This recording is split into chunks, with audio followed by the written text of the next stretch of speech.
tal? Hoy estamos con Romer Peña, cuentacuentos venezolano. Hola, Hola. ¿Qué tal? Bienvenido. ¿Cómo vas, Luz? Muy agradecido, muy contento de estar aquí con ustedes y feliz de estar de nuevo en Jalapa. Es mi segunda vez ya. ¿Y qué tal te sientes? ¿Te gusta Bien, Jalapa? bien, muy contento, muy contento. Estoy muy agradecido porque es una mixtura interesante entre ciudad y pueblo y hace que todo el mundo parece que se conociera y una Todos nos familiaridad conocemos. muy bonita y eso se parece mucho a mi ciudad, Barquisimeto.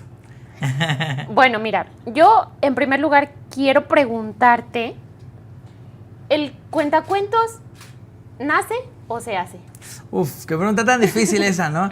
Yo considero que todos tenemos el don de la palabra, es decir, o el don de la comunicación. Vaya, que la palabra en algunos momentos no es necesaria para comunicarnos, ¿no? Y lo digo tal cual porque, bueno, en el principio del mundo, cuando no existía la palabra dicha, existía el sonido, existía el gesto, existía esa posibilidad de comunicarnos con el otro. Entonces yo creo que el cuentacuentos se va haciendo en el camino, es una cuestión de práctica, ¿no? No hay una fórmula mágica, no hay una necesidad de creernos superiores o, ay, bueno, yo que soy el jefe de la comunicación. No, estamos allí, estamos en la marcha y nos estamos haciendo todo el rato cuando conversamos con el otro, cuando lo miramos a la cara, cuando hablamos de nuestra emoción. Entonces yo creo que el cuentacuentos se va haciendo en el camino y cuenta con esa herramienta primordial que es la comunicación, porque somos seres comunicativos principalmente. ¿Cuándo comenzaste como cuentacuentos? Mira, yo estoy contando cuentos desde que tenía 12 años. Básicamente yo hablaba mucho en la escuela, ¿no? Todo el mundo se quejaba de que hablaba mucho, la maestra se quejaba de que entretenía a mis compañeros de clase, mi mamá estaba cansada ya de recibir quejas de que hablaba mucho y a una maestra, a la cual le agradezco hasta el día de hoy, se le ocurrió ponerme a leer un poema el Día de la Madre, creo, una cosa así. Y pues me dieron el poema el día viernes y yo me fui a casa y el día lunes, cuando estaba en la escuela, pues no leí el poema, sino que lo dije, me lo había aprendido, ¿no? Y la maestra pues se sintió impactada por eso. Dijo, ay, un poema tan difícil y se lo aprendió. Yo no me preguntes porque no me acuerdo. Pero a partir de ahí mi vida cambió básicamente, ¿no? Me empezaron a escoger para todos los actos de la escuela y comenzaron bueno, fui el Jesucristo del Vía Crucis, fui el Niño Jesús del Pesebre, todo lo que te puedas imaginar. Pero ahí surgió entonces esa posibilidad real de convertir mi problema, digamos, o mi dificultad de hablar mucho en algo que me favorecía en mi nivel educativo. Y entonces, afortunadamente, esos profesores encontraron la guinda, digamos, de lo que era mi vida en ese instante y comencé a hablar. Y comencé a hacer teatro, digamos, profesionalmente cuando tenía 12 años. Así que fue como transformar un poco lo que era mi problema en lo que es ahora mi vida, básicamente, que es hablar, que es contar historias. ¿A quiénes le cuentas los cuentos? Porque hay algo muy importante y que a mí me llama muchísimo la atención y quiero preguntarte, ¿los cuentos son para todos? Los cuentos son para todo aquel que tenga imaginación, para todo aquel que quiera escuchar.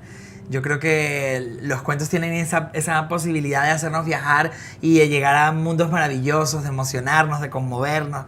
Entonces las historias es para todos aquel que quieran escuchar. Yo cuento historias para niños, para adultos, para público familiar, historias para todo aquel que quiera imaginar, como te digo, ¿no? Siento que escuchar historias nos acerca y en este mundo que está tan loco últimamente, que está tan llevado de tiempo, que nos exige tantas cosas, que nos aprieta, que nos ahoga, que nos asfixia, el poder respirar, mirarnos a la cara, escuchar una historia, nos brinda una sensación que es necesaria en este momento para continuar, para llenarnos de vitalidad y decir, bueno, ahí hay otra cosa más por la que puedo seguir y voy allá. Hablando de los tiempos difíciles actuales, ¿qué tan importante crees que sean los valores en los cuentos? Mira, yo considero claramente que cuando contamos y quienes contamos tenemos una responsabilidad tremenda acerca de los mensajes que hay detrás de lo que contamos, ¿no? Yo creo también en la posibilidad de que quien te escucha piensa y llega a un mensaje claro e individual, ¿no? Es decir, no considero que las historias tengan que tener una moraleja muy clara o muy dicha porque no es la labor escénica de un narrador oral. Es decir, hay historias que tienen su moraleja y existen, pero también es muy lindo encontrar esa posibilidad en que sea el público el que con su pensamiento y con su raciocinio y con su sentir llegue al mensaje que tiene una historia. Indudablemente la palabra dicha tendrá que estar acompañada de alguna situación que nos llene de valor, que nos llene de enseñanzas, pero que ese no sea, digamos, que no sea panfletario, quiero decirlo, ¿no? Que no sea como el fin primero, el decir, bueno, así como el samaritano, sino, bueno, hay una historia que me divierte, que me emociona y que además tiene algo para decirme y algo para enseñarme, y ahí llego gracias a que pienso y a que soy un humano pensante. Ahorita tocas un tema muy importante y yo considero que cada persona tiene una historia. ¿Tu historia como cuentista cuál sería? Mira, yo creo que hay un antes y un después en mi vida de cuentacuentos, cuando comencé a utilizar como reservorio principal o como materia prima mi historia para contar. Es decir, no todos los cuentos que cuento son de mi vida, pero sí todo lo que cuento tiene una implicación emocional con lo que soy yo como ser humano. Y entonces si de allí extrajéramos todos un poquito, un ingrediente y comenzáramos a contar historias y comenzáramos a entretejer todas esas sensaciones que están en nosotros como humanos y las llevamos ahí y nos mostramos un poquito más como somos, indudablemente hay un cambio, ¿no? Cuando me muestro al otro, digamos, con mi corazón abierto, con mi emoción abierta, con esa posibilidad real de acercarme al otro, indudablemente hay posibilidades de acercamiento y eso es lo que busca la narración oral. Yo sí creo que el antes y el después de mi vida como narrador tiene que ver con esa posibilidad de mostrarme como humano, de equivocarme, de mostrar mis sentimientos, de mostrar mi vulnerabilidad, de mostrarme como un ser humano y ahí pues el otro también se reconoce y dice, pero es que a mí también me pasa eso, ¿no? O a mi hijo, o a mi esposo, o a mi vecino, o a mi jefe y comenzamos entonces a entretejer todo un mundo de emociones y decimos, es que yo también soy lo que eres tú, ¿no? Y esa empatía que generan las historias es el trabajo que hay que hacer, ¿no? Y si ahorita que me cuentas eso, a mí me dan ganas de contarle cuentos a la gente. Pues a contar. Yo creo que la magia de los cuentos aparece allí y nos toca la puerta y cerrársela pues sería toda una tragedia, ¿no? Porque lo que tú dices, hay como un animalito que se empieza a despertar y hay como una necesidad de, hey, ahora yo también quiero contarle a él, al que está ahí, al que edita, al que pone las luces.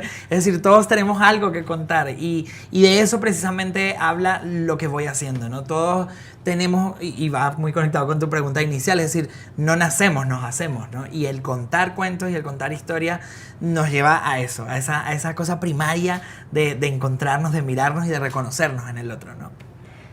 ¿Algo tiene que ver con los talleres que vas a impartir? Sí, totalmente. Yo considero que pues para contar otras historias tenemos que contar nuestra historia, tenemos que aprender a contar nuestra historia. Cuando descubrimos que detrás de las historias hay una emoción, hay una vulnerabilidad, hay una pasión, hay cosas que nos conectan, es ahí cuando nos interesa saber qué hay detrás de esas marcas, detrás de esas empresas, detrás de esa gente, detrás de esas realidades que no conozco y de las que solo me acerco, pues sí me abren la puerta, ¿no? Hay una metáfora que a mí me gusta muchísimo y es como entrar a un jardín, ¿no? Para entrar a un jardín, al jardín de tu vecino, te descalzas un poco para no pisarle su pasto, ¿no? O el césped. O vas con cuidado si está floreado para no arrancarle las hojas. O si hay un pasillito pequeñito, pues pasarás con cuidado. Bueno, también para invitarte a mi jardín te pido que te descalces y que vengas y disfrutes, pero con cuidado, ¿no? Entonces eso es lo que hay detrás de una historia. Hay una posibilidad de que vengas y conozcas de mí, pero entra con cuidado porque es un jardín delicado, ¿no? Los talleres, o el taller se va a impartir aquí en la Universidad de Jalapa. Sí. ¿Qué día se imparte? Que hable tu marca comenzamos hoy y terminamos el sábado. Estamos muy contentos de tener esta posibilidad en una alianza muy estratégica con esta casa de estudios. Invitamos a toda la gente que se sume y a que venga y que sepa que además es una metodología muy interesante, muy lúdica desde la educación experiencial porque sabemos que la experiencia enseña un montón y que cuando desde la experiencia construimos una base de fundamentos y de conocimientos, entendemos así la realidad distinta y entendemos entonces el conocimiento diferente. Cuando lo palpo, cuando lo toco, cuando lo miro, cuando lo escucho, cuando utilizo mis sentidos a favor del aprendizaje, encuentro una posibilidad diferente y eso es precisamente la invitación de este taller. Es una invitación a que nos miremos, a que nos descubramos y a que empecemos a contar historias, no solamente que generen un bienestar en quien las cuenta, sino también en el que las escucha o en el que las lee. Y desde allí entonces nos encontramos todos y ahí se hace esa red de emociones que te voy contando que mueve el mundo, definitivamente. Bueno, entonces la invitación es a descalzarnos para entrar a tu jardín. Y a entrar al suyo mismo, ¿va? Porque ahí Entrar lo al cuidamos, lo propio. regamos y entrar al propio jardín también requiere un trabajo interesantísimo. ¿Cuentas con redes sociales? Sí, me pueden encontrar en todas las redes sociales como @romer y punto. Así, Romer, ROMER YPUNTO. Romer y punto, escrito. Bueno, pues creo que eso sería todo. Así va. Nos vemos en el taller Que así sea, te espero por ahí, ¿no? para ver si me sale lo cuentita, Lo no, cuentero. cuenta, cuento. Lo cuentero que parece que es como de mentira, pero así es. Así es. Muchas gracias, A Romer. ti, Luz, muchísimas gracias por la invitación.